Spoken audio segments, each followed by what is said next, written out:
चलिए शुरुआत करते हैं आज के क्लास की। तो आज का जो आप लोगों का फर्स्ट क्वेश्चन आप लोगों के सामने ये रहा, लाफिंग गैस है। देखो आप लोगों का लाफिंग गैस जो रहती है वो उसको नाइट्रस ऑक्साइड कहते हैं। इसको मोस्ट ऑफ जो बड़ी बड़ी वीआईपी पार्टी रहती है मतलब हल्की सी छोड़ी जाती है, ऐसा नहीं है कि काफी हंस हंस के पागल हो जाओ। एंड इसका जो फॉर्मूला आप लोगों का रहता है वो N2O होता है। क्या होता है? N2O। ओके, अगला क्वेश्चन जो आप लोगों का ये रहा, टार्टरिक अम्ल निम्नलिखित में से किस में मौजूद होता है। तो टार्टरिक अम्ल जो आप लोगों का रहता है वो किस में मौजूद होता है। तो टार्टरिक अम्ल जो आप लोगों का रहता है वो आप लोगों का ग्रेप्स यानी अंगूर, इमली में रहता है, ठीक है, और मैंगो में भी रहता है, ठीक है। तो एक तरीके से कह सकते हैं टार्टरिक अम्ल लगभग खट्टी फलों में रहता है, खट्टे फलों में, ठीक है। अगला क्वेश्चन आप लोगों का, इसमें से लैक्टिक मौजूद होता है। भाई बताइए लैक्टिक किस में मौजूद रहता है। लैक्टिक अम्ल जो आप लोगों का रहता है, लैक्टिक एसिड किस में मौजूद रहता है। इसमें लैक्टिक एसिड मौजूद रहता है। तो आप लोगों का खट्टा जो दूध होता है या दही रहता है तो उसमें आप लोगों का जो है क्या, लैक्टिक एसिड मौजूद रहता है। ओके, अगला क्वेश्चन, एस्कॉर्बिक अम्ल मौजूद रहता है। देखिएगा ये अम्ल वाले क्वेश्चन है, काफी ज्यादा पूछे जाते हैं, ठीक है। तो इसको फाइनली आप लोगों को मुंह जबानी याद होना चाहिए। एस्कॉर्बिक अम्ल किस में मौजूद रहता है। तो बताइए एस्कॉर्बिक अम्ल किस में मौजूद रहता है। एस्कॉर्बिक एसिड मौजूद रहता है। तो एस्कॉर्बिक एसिड जो मौजूद रहता है आप लोगों का साइट्राइस फल मतलब कह सकते हैं जो आप लोगों का आंवले में और खट्टे फलों में मौजूद रहता है, ठीक है। तो आप लोगों का ऑप्शन नंबर सी के साथ आप लोगों को जाना है, ऑप्शन नंबर सी, ठीक है। अगला क्वेश्चन जो आप लोगों का है, सिरका के रूप में भी जाना जाता है। तो भाई बताइए किसको हम सिरका के रूप में भी जानते हैं। सिरका जो आप लोगों का रहता है वो एसिटिक अम्ल के रूप में भी इसको हम जानते हैं। कोई सिरके का फॉर्मूला बता सकता है। जी हाँ, सिरके का जो आप लोगों का फॉर्मूला होता है वो आप लोगों का क्या होता है, CH3 COOH COOH, ठीक है, डबल ओ हो जाएगा ये, CH3 COOH। ओके, किसी को कोई परेशानी तो नहीं है। अच्छा एक छोटी सी बात पूछ, तो यहाँ तक भी आप लोगों को कोई परेशानी नहीं होना चाहिए, सिंगल ही बॉन्ड आएगा यहाँ पर, ठीक है, कोई परेशानी तो नहीं है। ये इस तरीके से इसका रूप और एक और होता है। अगला क्वेश्चन आप लोगों का है, टैनिक एसिड में मौजूद होता है। बताइए भाई टैनिक एसिड किस में मौजूद होता है। जी देखो टैनिक एसिड जो मौजूद रहता है वो टी में ही मौजूद रहता है। तो T4 टैनिक मैंने बोला था कि इसी के अंदर आंसर है। साइट्रिक एसिड में मौजूद रहता है। एसिड वाले आप लोगों के लिए एक रिवीजन तरीके से है कल अपना। देखो साइट्रिक एसिड में मौजूद होता है। तो साइट्रिक एसिड जो आप लोगों का रहता है वो नारंगी और नींबू जैसे साइट्रस फल में मौजूद होता है। तो जो है आप लोगों का सी इसमें राइट आंसर होगा। अगला क्वेश्चन, निम्न में से किसमें ऑक्जेलिक एसिड मौजूद रहता है। तो ऑक्जेलिक एसिड किसमें मौजूद रहता है बताइए। फिलहाल आप लोगों को मैं बताना चाहूंगा ऑक्जेलिक एसिड का जो आप लोगों का राइट आंसर स्पेनिश पालक होगा। और इसका जो फॉर्मूला रहता है वो आप लोगों का इस तरीके से रहता है। देखो C2H2O4 इस तरीके से आ रहा है पूरा पूरा, CH2O4।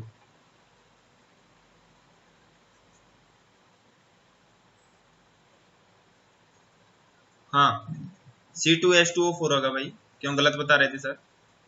C2H2 और O4, ठीक है, C2H2O4। किसी को कोई परेशानी इसमें नहीं होना चाहिए। अभी इसका जो है एक तरीके से C2H2 और O4 का ये बॉन्ड भी आप लोग बना सकते थे यदि चाहते तो। कार्बन की चतुसंयुक्ता इसका बैलेंस अलग तरीके से बनता है, यदि कोई टाइमिंग ज्यादा हो जाता है कोई बात नहीं। अगला क्वेश्चन क्यों चलते हैं सीधे।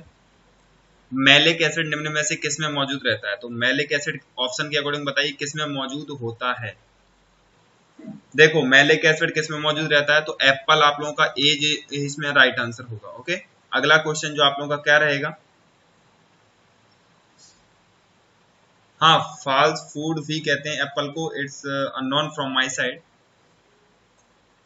हाइड्रोक्लोरिक एसिड HCl निम्नलिखित में से किसमें मौजूद रहता है। तो भाई बताइए, थोड़ा सा मैं बोलना चाहूंगा इसको देख करके। देखिए इसमें जो आप लोगों का रहता है स्टोमक अमास है, इसमें सी जो है आप लोगों का राइट आंसर था। अगला क्वेश्चन आप लोगों का ये रहा, मधुमक्खियों में कला के स्टिंग में मौजूद एसिड के जहरीले प्रभाव को समाधान के उपयोग से बेअसर किया जा सकता है। तो किस चीज का प्रयोग करेंगे तो उसके जो परेशानी रहती है उसको दूर किया जा सकता है। तो बताइए भाई, ये इंपोर्टेंट क्वेश्चन है। तो इसमें जो आप लोगों का राइट आंसर होगा वो क्या होगा, आप लोगों को पता होना चाहिए, सी सोडियम हाइड्रोक्साइड इसमें आप लोगों का राइट आंसर होगा। ओके, अगला क्वेश्चन जो आप लोगों का क्या कहता है, प्लास्टर ऑफ पेरिस से बनाया जाता है। ये प्लास्टर ऑफ पेरिस किस चीज से बनाया जाता है, बहुत ही इजी क्वेश्चन है, किसी का गलत नहीं होगा ये तो। जिप्सम का प्रयोग किया जाता है 100%। जो आप लोगों का प्लास्टर ऑफ पेरिस रहता है उसमें आप लोगों का जिप्सम के साथ आप लोगों को जाना है, राइट आंसर होगा। बेकिंग सोडा की बात की जा रही है, कल ही पूछा गया था, रिपीटेड क्वेश्चन आप लोगों के लिए, बताइए इसका क्या आंसर होगा। तो बेकिंग सोडे का रासायनिक सूत्र NaSCO3 सोडियम बाइकार्बोनेट जिसको हम कहते हैं, ओके। अच्छा, धावन सोडे का रासायनिक सूत्र, यहाँ पर भी आप लोग एक छोटा सा कंफ्यूजन रहता है, उसको आप लोगों को दूर करना है, बताइए आप लोगों का। सोडा धोने का सूत्र जिसको हम धावन सोडा भी कहते हैं, तो धावन सोडे का सूत्र जो Na2CO3 10H2O आप लोगों का रहता है, ओके। अगला क्वेश्चन आप लोगों का जो रहेगा, हाँ अमन जी को मैं ऐड कर दूंगा। महासंग्राम with Pramod sir, of course. अगला क्वेश्चन जो आप लोगों का क्या है, निम्न में से कौन सा क्विक टाइम है, क्विक टाइम नहीं होगा वो क्विक लाइम होगा, तो बताइए भाई कौन सा क्विक लाइम है। निम्नलिखित में से कौन सा क्विक लाइम है, तो कैल्शियम ऑक्साइड CaO आप लोगों का राइट आंसर होगा। एक यौगिक जिसका जलीय घोल उच्चतम pH होता है, तो उसका pH मान उच्चतम होता है, वो कौन है भाई बताइए। वेरी गुड, बिल्कुल सही आंसर है कि जलीय घोल का उच्चतम pH मान सोडियम क्लोराइड का रहता है, उसको हम NaCl या सोडियम क्लोराइड भी कहते हैं, ठीक है, ठीक है। अगला क्वेश्चन आप लोगों का, निम्नलिखित में से किसे मृत जले हुए प्लास्टर के रूप में जाना जाता है, बताइए भाई किसे मृत जले हुए प्लास्टर के रूप में जाना जाता है। तो जले हुए प्लास्टर के रूप में साल्ट लाइम को जाना जाता है, तो ऑप्शन 3 के साथ आप लोगों का राइट आंसर है इसमें। निम्नलिखित में से कौन सा पदार्थ रासायनिक रूप से समान है, तो आप लोग बताना है कौन सा पदार्थ रासायनिक रूप से समान है, केमिकली रूप बता रहा है। प्राइस, कौन सा पदार्थ रासायनिक रूप से समान है, तो चूने का पानी और नींबू का दूध आप लोगों का बिल्कुल रासायनिक रूप से समान है, तो ये आप लोगों का ऑप्शन नंबर ए इसमें आप लोगों का परफेक्टली राइट होगा। इसमें जो आप लोगों का चूने का पानी और नींबू का दूध, ये राइट आंसर है। अगला क्वेश्चन क्या है, ब्लीचिंग पाउडर का रासायनिक नाम क्या है, भाई रासायनिक नाम पूछा गया है ब्लीचिंग पाउडर का, तो बताइए क्या है। ब्लीचिंग पाउडर का रासायनिक नाम पूछा गया है, तो ब्लीचिंग पाउडर का रासायनिक नाम जो आप लोगों का रहता है कैल्शियम हाइड्रोक्साइड रहता है, ठीक है। अगला क्वेश्चन जो आप लोगों का है, निम्न में से कौन सा एक मजबूत एसिड है, स्ट्रॉन्ग एसिड की बात की जा रही है, भाई सोच के आंसर देना इसका। निम्न में से कौन सा एक मजबूत एसिड है, तो मजबूत एसिड की बात कर रहा है, तो नाइट्रिक अम्ल जो आप लोगों का रहता है ना, वो मजबूत एसिड के रूप में काम करता है, तो सबसे मजबूत एसिड जो आप लोगों का है नाइट्रिक एसिड है। वायुमंडल के भीतर क्षैतिज रूप में हीट ट्रांसफर को कहा जाता है, वायुमंडल के भीतर क्षैतिज रूप से हीट ट्रांसफर को भाई क्या कहते हो, आप लोग बताइए भाई क्षैतिज रूप से हीट ट्रांसफर को क्या कहते हैं। इसमें जो आप लोगों का राइट आंसर होगा वो डी राइट आंसर होगा, ओके। अगला क्वेश्चन आप लोगों का, शोर मापा जाता है, बताइए भाई शोर किस चीज से मापा जाता है, किस में मापा जाता है, ये पूछा। शोर मापा जाता है, तो शोर जो आप लोगों का मापा जाता है वो डेसिबल इसकी इकाई रहती है, तो डेसिबल में मापा जाता है, ओके। अगला क्वेश्चन जो आप लोगों का है, चमगादड़ अंधेरे में उड़ सकते हैं, बिल्कुल पता है भाई चमगादड़ अंधेरे में उड़ सकते हैं, लेकिन उसका रीजन क्या है, वो क्या ऐसी चीजें छोड़ती हैं जिससे वो उड़ सकते हैं, उसका आप लोग आसानी से पढ़ लीजिए। इसमें जो है आप लोगों का डी राइट आंसर होगा, वे अल्ट्रासोनिक ध्वनि तरंगें उत्पन्न करते हैं, ठीक है। अगला क्वेश्चन, मैप मेकिंग की कला और विज्ञान को क्या कहा जाता है, तो बताइए मैप मेकिंग की कला और विज्ञान को क्या कहते हैं। इसमें जो आप लोगों का राइट आंसर होगा वो 24 वाले का कार्टोग्राफी जो आप लोगों का राइट आंसर होगा, मैप मेकिंग की कला और विज्ञान को हम कार्टोग्राफी कहते हैं, ओके। बिल्कुल 0 डिग्री सेल्सियस पर रखी गई बर्फ और पानी के कटोरे में क्या बदलाव होंगे, 0 डिग्री सेल्सियस पर रखी गई बर्फ और पानी के कटोरे में क्या बदलाव होंगे, ध्यान से सुन लीजिए एक बार फिर से, आप इसका आंसर दीजिए। 0 डिग्री सेल्सियस पर वैसे बर्फ रखी हुई, कटोरे में रखी हुई, क्या अंतर होगा। नहीं, देखो इसमें कोई अंतर नहीं होगा, भले 0 डिग्री सेल्सियस पर बर्फ कहीं हिमालय पर रखी हो या आपके घर के फ्रिज में रखी हो, फाइनली आप लोगों का क्या कोई बदलाव नहीं होगा, ओके। सिल्वर हैलिड्स का उपयोग फोटोग्राफी प्लेटों में किया जाता है, क्या ऐसा होता है जिसके चलते उनको जो है फोटोग्राफी में प्रयोग किया जाता है। सिल्वर हैलिड्स का उपयोग फोटोग्राफी प्लेटों में किया जाता है क्योंकि वो प्रकाश से कम करें, रिड्यूस बाय लाइट, प्रकाश से उत्सर्जित होती है, इस तरीके से आप लोगों का राइट आंसर होना चाहिए। अगला क्वेश्चन, टेट्रेथाइल लेड है, टेट्रेथाइल लेड है जो आप लोगों का क्या है भाई बताइए। टेट्राथाइल जो आप लोगों का राइट आंसर होगा, इसमें एक जो है एंटीक्नॉक यौगिक है, ठीक है। एक एंटी नॉक कंपाउंड है आप लोगों का, ये आप लोगों का राइट आंसर होगा। अगला क्वेश्चन जो आप लोगों का है, क्यूरी बिंदु वो है तापमान होता है जिस पर क्यूरी पॉइंट आप लोगों से पूछा गया, तो बताइए भाई क्यूरी पॉइंट कौन सा है। इसमें जो आप लोगों का राइट आंसर होगा ऑप्शन नंबर बी ही इसमें आप लोगों का राइट आंसर होगा, क्योंकि क्यूरी भौतिक जी मैं देख पा रहा हूँ जैसे कि क्यूरी ताप या इसको क्यूरी बिंदु के नाम से भी जानते हैं, वह ताप है जिस पर उस पदार्थ का स्थायी चुंबकत्व समाप्त हो जाता है, केवल प्रेरित का चुंबकत्व ही शेष रहता है। ठीक है, अगला क्वेश्चन आप लोगों का क्या कहता है, जो है टेट्राथाइल लेड है, रिपीटेड क्वेश्चन है लेकिन नंबर ये तो रिपीटेड था, एंड एंटी नॉक यौगिक आप लोगों का राइट आंसर होगा। क्यूरी तापमान वह बिंदु होता है भाई, ये भी रिपीटेड है, तो भाई इसका भी आंसर होगा वो आप लोगों को पता है, बी राइट आंसर होगा। अगला क्वेश्चन आप लोगों का, परमाणु ऊर्जा के उत्पादन के लिए इस्तेमाल होने वाला आइसोटोप कौन सा है, थोड़ा सोच करके आंसर देना। हिंट तो आप लोगों को क्लियर दी हुई है, फिर मैं कैसे बताऊंगा। देखो परमाणु ऊर्जा के उत्पादन के लिए होने वाला आइसोटोप जो आप लोगों का है वो यूरेनियम 235 होता है। ठीक है, निम्न में से कौन सा एक नाभिक नहीं है, तो भाई आप लोगों से पूछा है नाभिक न होने की बात पूछा जा रहा है, तो देख करके बताना भाई। निम्न में से कौन सा नाभिक नहीं है, तो पॉजिट्रॉन आप लोगों का राइट आंसर है। अगला क्वेश्चन है आप लोगों का, लेड पेंसिल निर्माण में प्रयुक्त सामग्री कौन सी है, तो बताइए भाई कौन सी सामग्री आप लोगों की है जो पेंसिल की लीड में इस्तेमाल करते हैं।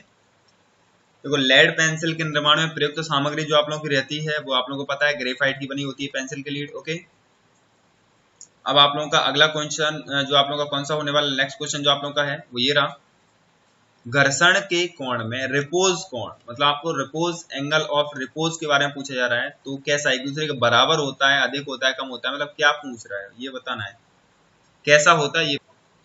इसमें जो आप लोगों का राइट आंसर होगा वो आप लोगों का एक दूसरे के बराबर होते हैं, घर्षण कोण रिपोज एंगल जिसको हम कहते हैं, घर्षण कोण और रिपोज एंगल मतलब friction angle and repose angle एक दूसरे के इक्वल होते हैं। ठीक है, अगला क्वेश्चन है, अगर सभी गोलियां बंदूक की जो है बंदूक की गोली से आदमी को नहीं हटा सकती तो इससे विषाक्तता हो सकती है। एक बार और पढ़ लें, अगर सभी गोलियां बंदूक की गोली से आदमी को नहीं हटा सकती तो इसमें विषाक्तता हो सकती है। भाई क्या विषाक्तता इसमें हो सकती है, मुझे तो खुद भी कुछ समझ में नहीं आ रहा, लेकिन फिर भी बताइए, कल की क्लास में उसी से करंट लगेगा जो करंट सही करेगा। तो इसमें जो फाइनली आंसर जो होने वाला है वो लीड आप लोगों का राइट आंसर होगा।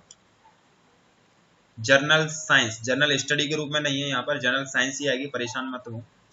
वायुमंडल के भीतर क्षैतिज रूप से हीट ट्रांसफर को कहा जाता है, तो क्षैतिज रूप से हीट ट्रांसफर को क्या कहते हैं ये बताइए। इसमें आप लोगों का एडवेक्शन जो है राइट आंसर होगा। अगला क्वेश्चन, दाद एक बीमारी है, पता है भाई दाद बीमारी है, लेकिन कैसी, बैक्टीरिया है, फंगी है, वायरल है, कैसी है। दाद एक बीमारी है ये तो हम सभी जानते हैं, लेकिन ये फंगल बीमारी है बहुत कम लोग जानते हैं, तो ध्यान रखें ये फंगल बीमारी होती है।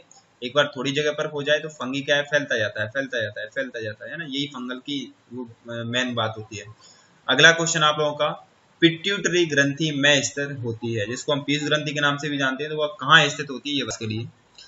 देखो पीयूष ग्रंथि जिसको हम पिट्यूटरी ग्रंथि या पीयूष ग्रंथि के नाम से जानते हैं, मस्तिष्क के आधार में निवास करती है, और ये कह सकते हैं एक तरीके से हमारा सब कुछ मतलब पूरे दिमाग को चलाने में ये बहुत महत्वपूर्ण रहती है ना। अगला क्वेश्चन जो आप लोगों का क्या है, लार पाचन में मदद करता है। भाई लार जो आप लोगों की रहती है वो किस चीज का पाचन करवाती है, लार जो आप लोगों की रहती है मुंह में वो किस चीज का पाचन करवाती है। लार पाचन में मदद करता है, तो लार जो आप लोगों का रहता है वो पाचन में मदद करता है, तो ये किस चीज के, स्टार्च के पाचन में मदद करता है। अगला क्वेश्चन जो आप लोगों का है, मानव शरीर की सबसे लंबी ग्रंथि, लंबी ग्रंथि नहीं है वो हड्डी है, तो बताइए होते हैं।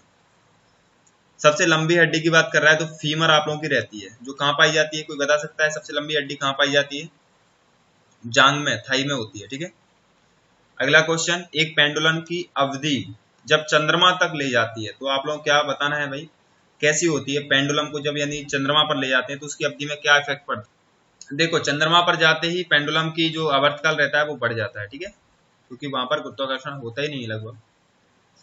हील में वॉल बेयरिंग का कार्य, हील जो आप लोगों की रहती है उसमें वॉल व्हील होगा, हील नहीं होगा, वो वॉल बेयरिंग का कार्य क्या होता है बताइए। तो व्हील में वॉल बेयरिंग का जो कार्य रहता है वो गतिशील घर्षण को जो है गतिशील घर्षण में परिवर्तित करना। ठीक है, अगला क्वेश्चन आप लोगों का क्या है, शॉक अवशोषक आमतौर पर स्टील के बने होते हैं, बताइए भाई स्टील के तो बने होते हैं, लेकिन क्या इसमें क्या क्या लोचा है। इसमें जो आप लोगों का है वो उच्च लोच आप लोगों का राइट आंसर होगा। अगला क्वेश्चन जो आप लोगों का है, रॉकेट के प्रणोदक में निम्नलिखित में से कौन सा ईंधन के रूप में इस्तेमाल किया जाता है? बताइए भाई कौन सा ईंधन के रूप में इस्तेमाल किया जाता है? मोहम्मद आकिब जी को एक बात बताना चाहूंगा, आप टॉप 2 में आ चुके हो और शायद ये टॉप 3 में। देखो ये इस्तेमाल किया जाता है तो liquid hydrogen plus liquid oxygen के रूप में प्रयोग किया जाता है, तो ऑप्शन नंबर जो है इसमें आप लोगों का ये राइट आंसर होगा। अगला क्वेश्चन जो आप लोगों का क्या कह रहा है, पोर्टलैंड सीमेंट के लिए जिप्सम के अलावा में मदद करता है। तो पोर्टलैंड सीमेंट जो आप लोगों का रहता है जिप्सम के अलावा किस चीज में जो है मदद करता है, आप लोग ये बता दीजिए। पोर्टलैंड सीमेंट के लिए जिप्सम के अलावा में मदद करता है, तो पोर्टलैंड सीमेंट जो आप लोगों का है सीमेंट की रैपिड सेटिंग को रोकने के लिए मदद करता है। ऑप्शन सी के साथ आप लोगों को जाना था, कोई बात नहीं। के कर्मचारियों में सफेद फेफड़े की बीमारी प्रचलित है, भाई कौन से जो है इंडस्ट्री में ऐसा होता है बताइए, राइट आंसर होगा option B cement industry right answer होगा। एक्चुअल में क्या है, सफेद फेफड़े से मैच नहीं करते हैं, इसीलिए क्वेश्चन बनता है, कहता है इस तरह क्वेश्चन कोई बनता नहीं है। ओके, अगला क्वेश्चन आप लोगों क्या है, लोडोफॉर्म 1 के रूप में प्रयोग किया जाता है। लोडोफॉर्म 1 के रूप में क्या प्रयोग किया जाता है ये बताइए। इसमें जो आप लोगों का रहता है वो 47 एंटीसेप्टिक, सी आप लोगों का राइट आंसर होगा। कृत्रिम पारिस्थितिक तंत्र तैयार किया जाता है, भाई पता है तैयार किया जाता है, लेकिन कैसे? एक्वारियम, डी आप लोगों का राइट आंसर होगा। कृत्रिम परिस्थिति तैयार करने में जो है सहायता करता है सर। ओके, अगला क्वेश्चन क्या है, ऑटोमोबाइल निकास का घटक जो कैंसर का कारण बन जाता है, तो ऑटोमोबाइल का घटक कौन सा है जो कैंसर का कारण बन जाता है? इसमें जो आप लोगों का राइट आंसर है वो लीड धातु होती है, लेड, पीवी से इसको हम डिनोट करते हैं, तो ऑटोमोबाइल में घटक है जो लेड पीवी आप लोगों का इसमें राइट आंसर होगा। अगला क्वेश्चन है आप लोगों का, जलीय जीव के अस्तित्व के लिए आवश्यक स्टम विघटित ऑक्सीजन का स्तर क्या है? तो बताइए भाई विघटित ऑक्सीजन का स्तर आप लोगों से पूछा गया है, तो ये तो इम्पोर्टेंट है भाई।